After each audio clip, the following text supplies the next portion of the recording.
नमस्ते, आपके साथ मैं हूं जयप्रकाश शर्मा और आप देख रहे हैं हमारा खास कार्यक्रम रणभूमि। रणभूमि में आज का शब्द है बवाल। आज हरियाणा विधानसभा के बजट सत्र का आखिरी दिन था। आखिरी दिन आज जमकर बवाल हुआ। बड़े नेताओं में तीखी नोकझोंक हुई। ये बहस क्यों हुई? दरअसल ये बवाल करने वालों को ही लेकर हुई, क्योंकि अब हरियाणा में योगी मॉडल की तर्ज पर बवालियों से निपटने की तैयारी हो चुकी है। यानी बवाल किया, आंदोलन किया, लेकिन इस दौरान अगर दंगाइयों ने सरकारी और निजी संपत्ति को नुकसान पहुंचाया तो उसकी भरपाई उनकी ही जेब से होगी, क्योंकि हरियाणा विधानसभा में संपत्ति क्षति वसूली बिल आ चुका है। लेकिन विपक्ष ने इस पर सवाल उठा दिए हैं। विपक्ष का आरोप है कि किसान आंदोलन को दबाने के लिए सरकार ये संपत्ति क्षति वसूली बिल लेकर आई है और इसके जरिए विपक्ष को भी दबाया जाएगा। आज इसी मसले पर होगी बात, लेकिन उससे पहले एक रिपोर्ट देखिएगा।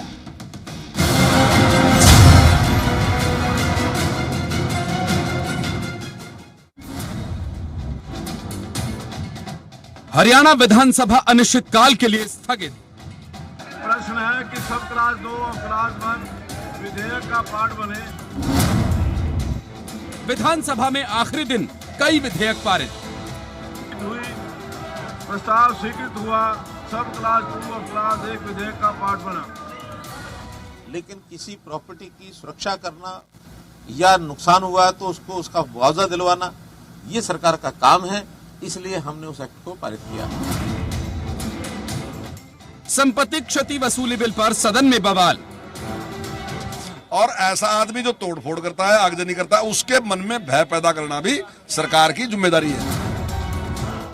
विपक्ष ने किसानों का मुद्दा बनाकर पूछे सवाल। उसका सिर्फ और एक ही उद्देश्य है कि किसान की आवाज को दबाया जाए। सरकार और विपक्ष में बिल पर हुई आर पार। संपत्ति क्षति वसूली बिल कितना रहेगा असरदार? करिए प्रदर्शन, कौन रोकता है?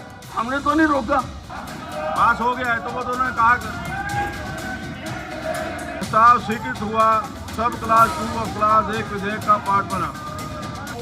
विधानसभा के बजट सत्र के आखिरी दिन विधानसभा में जमकर बड़े नेताओं में बहस हुई। संपत्ति क्षति वसूली बिल को लेकर जमकर बवाल भी हुआ। कभी अनिल विज और हुड्डा के बीच तर्क वितर्क हुआ तो कभी अन्य नेताओं के। करिए प्रदर्शन, कौन रोकता है? हमने तो नहीं रोका। रेल रोकी, हमने नहीं रोका। रास्ता रोका, हमने नहीं रोका। आप करिए।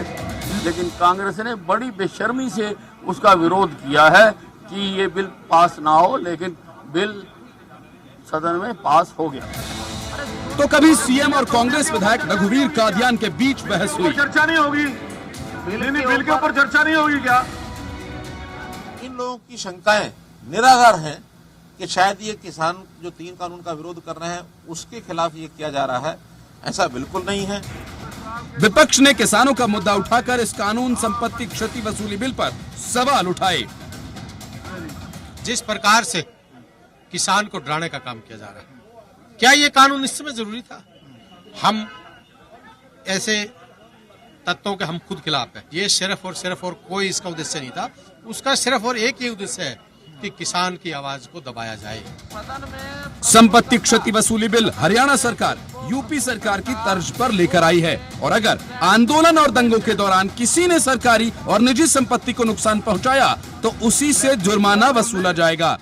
लेकिन विपक्ष का यह आरोप है कि किसान आंदोलन को दबाने के लिए ये बिल लाया गया है और इसलिए इस बिल पर बवाल हो रहा है। चंडीगढ़ से विनोद लांबा, जी मीडिया।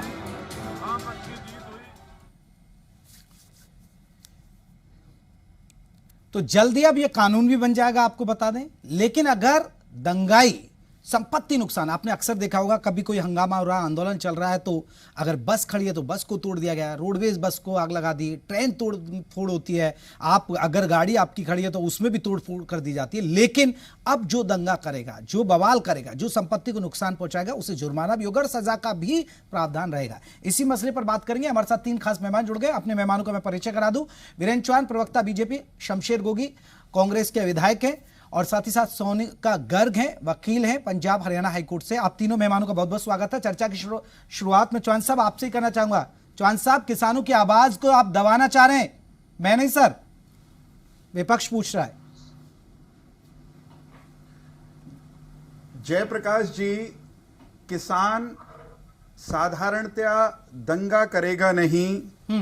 जो भी नागरिक शिष्ट होगा, सभ्य होगा, संविधान में विश्वास रखने वाला होगा, आपराधिक प्रवृत्ति का नहीं होगा, वो तोड़फोड़ नहीं करेगा, संपत्ति को नुकसान नहीं पहुंचाएगा। और जो भी नागरिक, चाहे वो किसी भी वर्ग का क्यों ना हो, किसान की बात विशेष रूप से करने की बिल्कुल इसमें गुंजाइश नहीं है। कोई भी नागरिक जो नियम कायदे को ताक पर रखकर आंदोलन या प्रदर्शन के नाम पर सरकार की अथवा किसी व्यक्ति की प्राइवेट प्रॉपर्टी को जलाएगा, तोड़ेगा, फोड़ेगा, तो उसको बख्शा नहीं जाना चाहिए। इसमें कोई विवाद नहीं है। ये सीधी सपाट सी बात है। ये किसी को दबाने के लिए नहीं है, और अगर किसी को दबाने के लिए है तो उसको दबाने के लिए है जिसको हर हिंदुस्तानी, हर हरियाणवी नागरिक दबाना चाहेगा। कोई है क्या जो ये कहेगा कि हम दंगाइयों को दबाना नहीं चाहते? कोई है क्या जो ये कहेगा कि हम तोड़फोड़ करने वाले, आगजनी करने वालों को दबाने के पक्ष में नहीं हैं या उनके पक्ष में हैं? ये अपराधियों को नाथने का कानून है। संपत्ति को तोड़ने, फोड़ने, जलाने, फूंकने वालों को दबाने का कानून है। उनसे भरपाई करने की व्यवस्था है ताकि उनके मन में भय हो कि वो उन्हें आंदोलन करने के नाम पर या प्रदर्शन करने के नाम पर सरकार अथवा किसी भी नागरिक की संपत्ति को जलाने का हक नहीं है। ये मन में लोगों के इतना सा भय जरूरी है कानून का, उसके लिए कानूनी प्रावधान किए गए। लेकिन वीरेन जी लेकिन जो कांग्रेस सवाल उठा रही है सर, सरकार पर जो सवाल उठा रही है कांग्रेस, और इसको लेकर बवाल भी हुआ सदन में। हाँ, नहीं, मैं कह रहा हूं, हमने तो सीधा सा सवाल सदन में भी पूछा और अब भी मैं आपके चैनल के माध्यम से पूछ रहा हूं कि क्या वे लोग जो इस कानून के खिलाफ बोल रहे हैं, वे आगजनी करने वालों, तोड़फोड़ करने वालों, संपत्ति जलाने वालों के पक्षधर हैं, उनके वकील हैं, या वो संपत्ति जलाने वालों को बढ़ावा देना चाहते हैं? अगर हैं तो वो ईमानदारी से मान लें। आप लोग गुमराह कर रहे हैं, बीजेपी कह रहे हैं आप लोग गुमराह कर रहे हैं, और आप किसानों के कंधे पर बंदूक रखकर क्यों चला रहे? सर, हर कोई मसला हो किसानों के कंधों पर बंदूक रख देते हैं। शर्मा जी, सबसे दुख की बात यह है कि बीजेपी संख्या बल पे लोगों के, आम नागरिक के अधिकारों पे डाका डाल दी। आप ये बताओ, इसके पूरी तरह से शायद चौहान साहब ने बिल पढ़ा नहीं है, मैंने पढ़ा है। उसमें तो ये भी लिखा है भी जो उकसाने वाले होंगे, अगर आप अपने घर में भी बैठे हो तो कह दिया जाएगा भी गोगी के हल्के में झगड़ा हुआ, वहां गोगी ने उकसाया इसको। ये जो लोकतंत्र की हत्या का कानून है ये, इसमें किसानों के ऊपर सरकार ने अंबाला से लेकर सिंघू बॉर्डर तक इतने रोक टोक करी, रास्ते में कितना नुकसान किया सड़कों का, क्या सरकार के खिलाफ भी मुआवजे की मांग की जाएगी? ये तो एक लोगों को डराने का भी आंदोलन कोई करे ही ना। ये तानाशाही रवैया जो आरएसएस और बीजेपी की सोच है, ये वही नजरिया है। लेकिन गोगी साहब जब भी कोई आंदोलन होता, जब भी कोई दंगा होता तो सर भड़काते हैं, लोग तो भड़काते हैं ना। ये जब ये थे ऑपोजिशन में, हाँ, तो ये क्या आंदोलन नहीं करते थे? आम नागरिक को कोई आंदोलन का अधिकार ही नहीं देना चाहिए, फिर लोकतंत्र कहां बचे? सर वो आंदोलन के लिए नहीं है, ये है कि सरकारी संपत्ति को नुकसान ना पहुंचाया जाए। इसमें तो ऐसा इशू भी नहीं है सर। थोड़ा सा तो मैंने भी पढ़ा वो बिल, उसमें ऐसा नहीं है कि भाई आपकी आंदोलन करेंगे तो आंदोलन भी करना गलत है। अब आप ही बोलते रहोगे तो मेरे को फिर सुनोगे ना। विधायक जी ने कानून तो पढ़ लिया, लेकिन कानून के प्रावधानों के बजाय दाएं बाएं की बात ज्यादा कर रहे हैं। मैं गोगी जी इनको, हमारे असम के विधायक हैं गोगी जी, और गोगी जी को आरएसएस और बीजेपी का नाम लेकर के बेतुकी बातें करने में बहुत आनंद आता है। बताइए शमशेर सिंह गोगी जी, इस कानून में कहां लिखा हुआ है कि शमशेर सिंह गोगी जी या उनकी पार्टी आंदोलन नहीं कर सकती? ठीक है गोगी जवाब दीजिए, गोगी जवाब दीजिए। ठीक है, ले लेते वीरेंद्र चौहान जी जवाब ले लेते हैं, फिर मैं सोनिका जी के पास जाऊंगा। सोनिका जी से एक दो सवाल मैं लूंगा, पहले गोगी जी जवाब दीजिए जल्दी से। आ गया शर्मा जी, अगर सारे टाइम चौहान साहब को ही बोलना है तो आप उन्हीं को टाइम दो, फिर हमारा टाइम। गोगी जी बोलिए ना, बोलिए। आप फेयर तरीके से काम किया करो। ये मैं कह रहा हूं, उसके अंदर लिखा है इंस्टिगेटर, ऑर्गेनाइजर, इंसुलेटर जी। तो ये सारे शब्द वहां आप विधानसभा की रिकॉर्ड निकाल के बताओ, वहां इस पे बहस हुई है। और ये डेटरेंट लफ्ज भी उसके अंदर है, जिसका मतलब ये है कि लोगों को पहले ही डरा दो। कोई आदमी आज किसान आंदोलन की बात कर रहे हैं, ये किसान आंदोलन का जिक्र ही नहीं है। किसान आंदोलन तो शांति प्रिय तरीके से चल रहा है। उसके ऊपर अगर अत्याचार हुआ तो सरकार ने किया या बीजेपी के गुंडों ने किया, तो क्या उनके उस टाइम ये फिर इस कानून के संदर्भ में शमशेर जी ये तो बताओ, हमने तो कहा ही नहीं, आप ही कह रहे हैं कि किसानों को रोकने के लिए है। हम तो खुद कह रहे हैं कि किसान शांति प्रिय आंदोलन कर रहे हैं। ये शर्मा जी, आप किसान आंदोलन का नाम ले रहे हो, आप एक बात पर क्यों नहीं टिकते? आप थोड़ी तय करोगे कि मैं बीच में बोलूं या नहीं बोलूं। आप गलत बात कैसे करेंगे विधायक महोदय? रुकिए, चलिए गोगी जी रुकिए, आप भी रुकिए और चौहान जी रुकिए, मैं आ रहा हूं। एक रिएक्शन में ले लेता हूं गोगी जी, फिर आपको मौका दूंगा। रुकिए सर। सोनिका जी, आप वकील के नजरिए से कैसे देख रहे हैं, कितना फायदेमंद और कितना नुकसानदायक ये बिल? देखिए, मैं आ रहा हूँ गोगी जी, आ रहा हूँ, आपके पास ही आऊंगा। रुकिए सोनिका जी। बीइंग एडवोकेट तो मैं यही कहूंगी कि इस तरह के कानून बनने की पूरी गुंजाइश थी। इस तरह के कानून बिल्कुल आने चाहिए, क्योंकि जैसे हम देख रहे हैं काफी टाइम से ये चीज चल रही है कि लोग आंदोलन करते हैं और सबसे ज्यादा क्षति पब्लिक प्रॉपर्टी को ही पहुंचाई जाती है, जो सरकारी प्रॉपर्टी है। तो उसमें हम देखते हैं कि लोग अननेसेसरी जैसे बसें जलाते हैं या गाड़ियों को क्षति करते हैं या कुछ भी, मतलब इस तरह से पब्लिक प्रॉपर्टी को नुकसान पहुंचाया जाता है। तो इस तरह का कानून आना बहुत ही जरूरी था। इस तरह के कानून की इवन बहुत टाइम से वेट हो रही थी कि कोई ऐसा कानून बने जिससे लोग थोड़ा सा इस बात को सोचें कि ठीक है, आंदोलन करना अपनी जगह पे एक सही चीज हो सकती है, अपनी बात को रखना चाहिए, पर वो एक किसी तरीके से रखना चाहिए, ना कि सरकारी प्रॉपर्टी को इस तरह से नुकसान पहुंचाना चाहिए। आपको लग रहा है कि इससे इस बिल से नुकसान होगा? क्या आपको लगता है? जी बिल्कुल भी नहीं, इस बिल से कोई भी, क्या कोई ऐसा लग रहा है कि अधिकारों का हनन हो जाएगा? क्या आंदोलन नहीं कर पाएंगे लोग? जी, इस बिल का जो मेन मकसद है वो यही है कि लोग अगर आंदोलन कर रहे हैं तो एक सही तरीके से आंदोलन करें, अपनी बात को एक सही तरीके से रखें, ना कि किसी भी संपत्ति को नुकसान पहुंचाया जाए। तो इस तरह के कानून से मुझे किसी भी तरह का कोई नुकसान या किसी के अधिकारों का हनन होता नजर नहीं आ रहा। चलिए मैं लौटूंगा। वीरेंद्र चौहान जी आ रहा हूं, एक सेकंड। गोगी जी मसला क्या है, आप बताइए ना, जड़ में क्या है? आप लोग विरोध करने के लिए विरोध कर रहे हैं या कोई आपको वजह भी नजर आ रही है? सर विरोध तो मैं कहता हूं आप ही उनकी वकालत करे जा रहे हो, मेरे को तो टाइम ही दे रहे आप। मैं कहता हूं कि इन वकील साहबा से पूछो कि क्या कानून में सीआरपीसी आईपीसी में पहले से प्रावधान है ऐसा कि लोगों के खिलाफ कार्रवाई की जाए, उनसे मतलब जो है मुआवजा लिया जाए, उससे जो भी नुकसान हो उसका कंपनसेशन उनसे लिया जाए। ये ऑलरेडी है कानून में।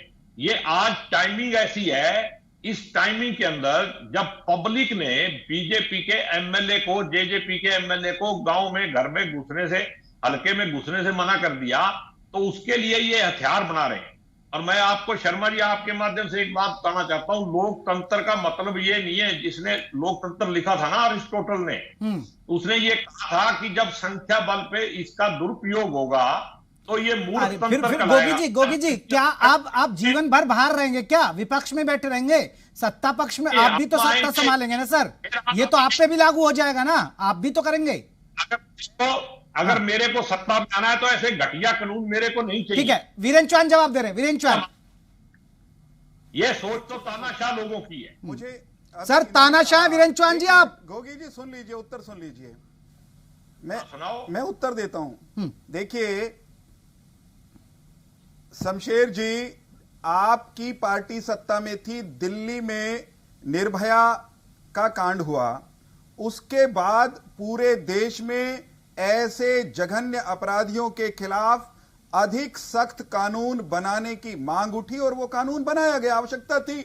लेकिन क्या उस दिन, जिस दिन वो नया कानून बना, उस दिन भारत के कानून में सीआरपीसी में, एक मिनट बीच में मत बोलिए आप, जिस दिन बलात्कारियों और दुष्कर्मियों के खिलाफ कानून नया बनाया गया, उस दिन भी बलात्कार के खिलाफ इस देश में कानून मौजूद था, क्योंकि एग्जिस्टिंग कानून उसको और कड़ा बनाने की आवश्यकता समझी जा रही थी, इसलिए नया कानून बनाया। क्योंकि संपत्ति जलाना, तोड़फोड़ करना आंदोलन के नाम पर, डेमोक्रेसी के नाम पर कुछ लोगों का शौक बन गया है, और शायद गोगी जी उनके समर्थक हैं, इसलिए इनको ज्यादा परेशानी हो रही है।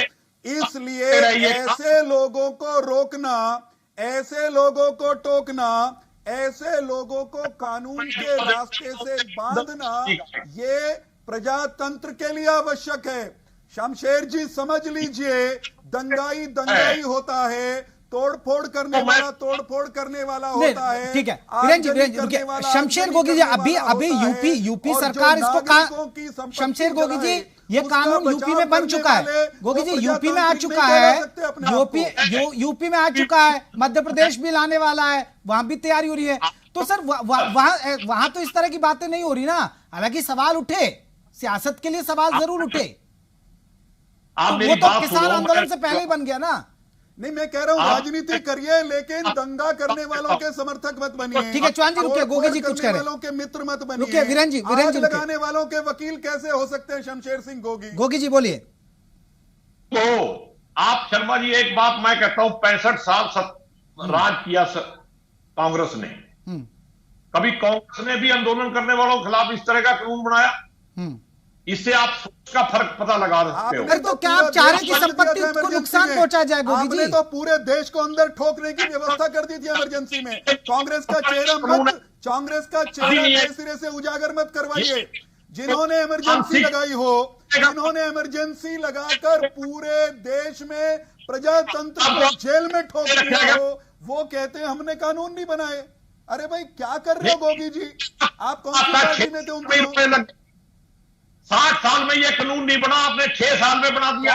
कांग्रेस हिंदुस्तान के इतिहास में सबसे भयंकर आपराधिक कृत्य इमरजेंसी आपातकाल की लागू करने की अपराधी है, और आप कह रहे हैं कि आप तो बड़ी प्रजातंत्र। चौहान जी एक बार गोगी जी को अपनी बात रखने, क्योंकि अगर आप आपस में बात करेंगे ना सर, अभी एक दूसरे की बात नहीं समझ पा रहे। शमशेर जी मैं फिर उसी बात पे, वही मेरा सवाल है सर, दिक्कत क्या है? अगर उनसे जुर्माना वसूला जाएगा, अगर मैं हूं और मैं आपकी सरकारी बस तो आपकी गाड़ी को नुकसान पहुंचाता हूं, और आप भी व्यक्तिगत, हम मुझसे ही तो जुर्माना वसूलते सर। अब दंगों में अगर ऐसा होता तो दिक्कत क्या सर? गोगी जी आप कहिए अपनी बात। मैं कहता हूं ऑलरेडी देश में कानून है उनसे सब कुछ कंपनसेट करने का। एक नया कानून बना के मानसिक तौर पे देश के नागरिकों को कमजोर करने, डराने की एक ये कवायद की जा रही है। जो यूपी और वहां पे आप बात कर रहे हो, वहां का गुंडा राज आपको पसंद है क्या? जयप्रकाश जी, योगी जैसा राज तो औरंगजेब का भी नहीं था। जयप्रकाश जी, दंगाइयों को डराएंगे, बलवाइयों को डराएंगे, घर जलाने वालों को डराएंगे, संपत्ति जलाने वालों को डराएंगे। अगर गोगी जी उनके साथ नहीं है तो इनको डरने की जरूरत नहीं है। अगर ये दंगा करेंगे तो इनको भी डरना पड़ेगा, अगर ये आगजनी करेंगे तो इनको भी डरना पड़ेगा, इनको भी डराएंगे हम तो। कानून का भय दुष्टों के मन में होना ही चाहिए, कानून का भय दुष्टों के मन में होना ही चाहिए, वो कोई भी हो, वो किसी भी पार्टी का हो, जो तोड़ फोड़ करेगा। चलिए सर, सरकार कह रही है कि ये कानून अच्छा है, दंगाइयों के लिए आया है, तोड़फोड़ करेगा, लेकिन आप गोगी जी आपको पसंद है नहीं, अब तो कानून आ ही रहा है। चलिए बहुत बहुत शुक्रिया आप सभी मेहमानों का। मेरे पास वक्त की कमी के साथ ही रणभूमि में आज के लिए बस इतना ही।